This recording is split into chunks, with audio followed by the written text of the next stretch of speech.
to my channel. So, this video is going to be a vlog. Sinabi ko sa sarili ko that I really wanted to vlog the design phase of my thesis. So, for those of you who don't know, I am studying architecture in the University of the Philippines and it's my 5th year. So, last year ko na sa UP Archi. Yung entire 5th year is your thesis. So first sem, which is this sem, is the research for the thesis, like the thesis proposal, the site analysis, programming, and then parang initial schematics. So sa second semester, it's basically refining your schematic and making it even more detailed with HVAC and plumbing and stuff like that. I already showed in the montage kung ano na yung nagawa ko. So I already did the 3D model nung ginawa kong malaking sketch nung site development plan ko. And I actually already rendered it and ngayon pino-photoshop ko na lang siya so that it will look a little bit more realistic. So my thesis is actually a retreat resort and community craft center. So this side is going to be the retreat resort side and this side is going to be the community craft center. So this is why ang daming parang water here because of course I wanted the resort to have a lot of pools. So ang kulang na lang here is other proper line weights and yung dimensions. I honestly don't want to do that today. I like to keep a balance sa work ko. So if I did digital stuff in the morning, I like to do manual stuff in the afternoon. So because I was working on Photoshop all this morning, ngayon afternoon, ang gagawin ko is yung sketch model. And yeah, you're going to see how I do my thesis.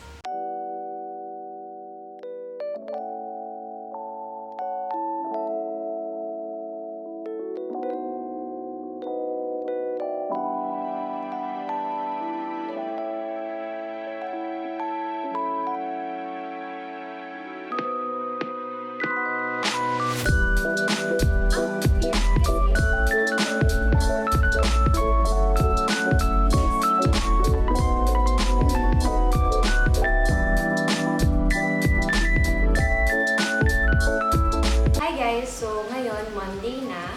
Tomorrow na yung pasahan ng model and nung layout nung dalawang 20x30. So, yung dalawang 20x30, medyo patapos na ako dun sa layout nun, but I'm not completely satisfied with it. So, later, after kong gawin yung model na to, I have to go back to the layout and I have to write my PI 100 paper na hindi ko pa nasisimulan pero at least nabasa ko na yung reading. So, I'm gonna cram that later kasi bukas ng 7 AM yung pasahan nun. Anyway, right now, ginagawa ko yung mga small na, I don't know if you guys can see, mga small na single detached resort rooms nung model. So, there are 20 double rooms na maliliit and then there are 10 suite rooms na medyo mas malalaki. So, tapos ko na yung suite rooms. It looks like this.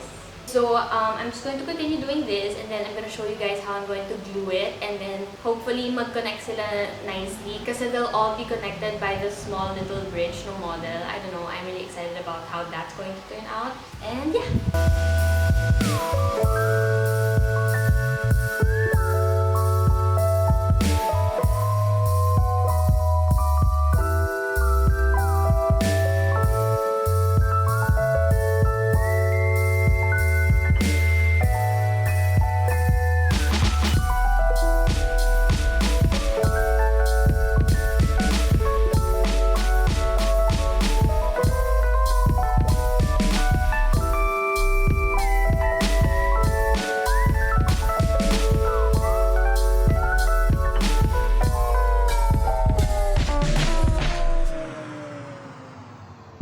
So this is the aftermath of my model making. Sobrang alat. This is how the model looks like. I'll try to add details later if I have time. Pero as of now, kung kinapos na ako ng oras, feel ko pwede nang ipasa to. This is the vector of my site development plan. Feel ko magkamukha naman sila. Huwag nyo nalang pansinin yung itsura ko. Ang gagawin ko now is maglilinis ako and then I took some pictures of the model and I really want to add some digital trees and just post-process it. Tapos yun yung picture na ilalagay ko dun sa board. So, I'm gonna do that and then I'm going to finalize the boards and that's what I'm going to show you guys next. And yeah, let's start cleaning.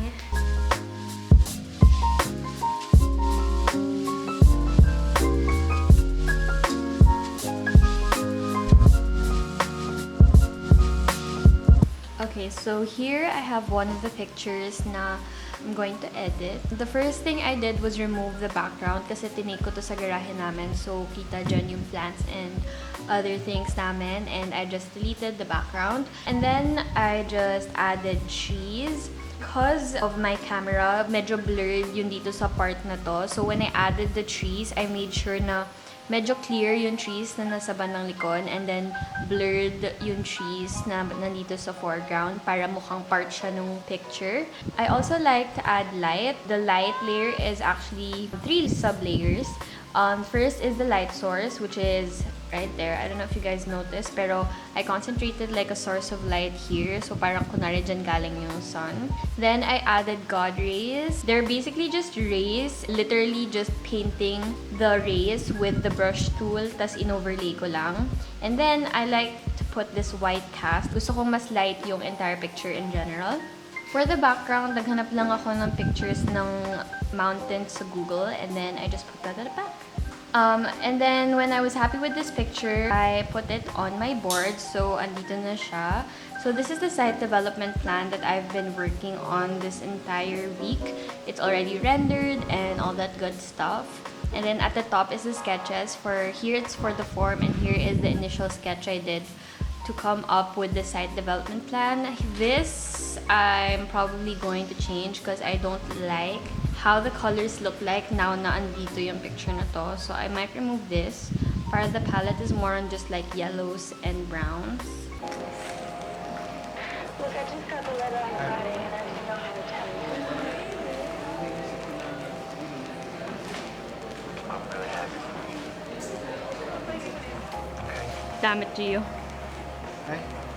Magic. Okay.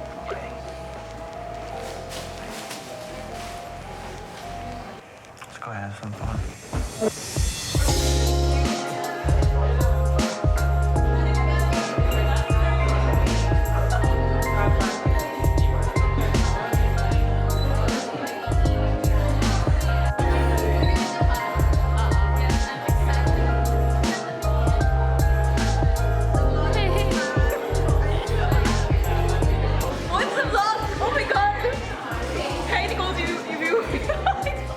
Ano daw? Ano daw? Ang puta! Ang puta! Ay, Nicole's vlog!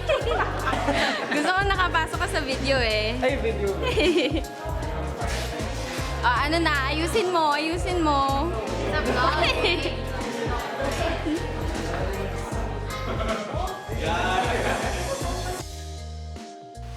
birthday! Yeah? That's the raffle gift actually. Sabi ko, bibilin ko sa kanya kapag nag-raffle ka. Okay, so you open it. How come it's not mint green?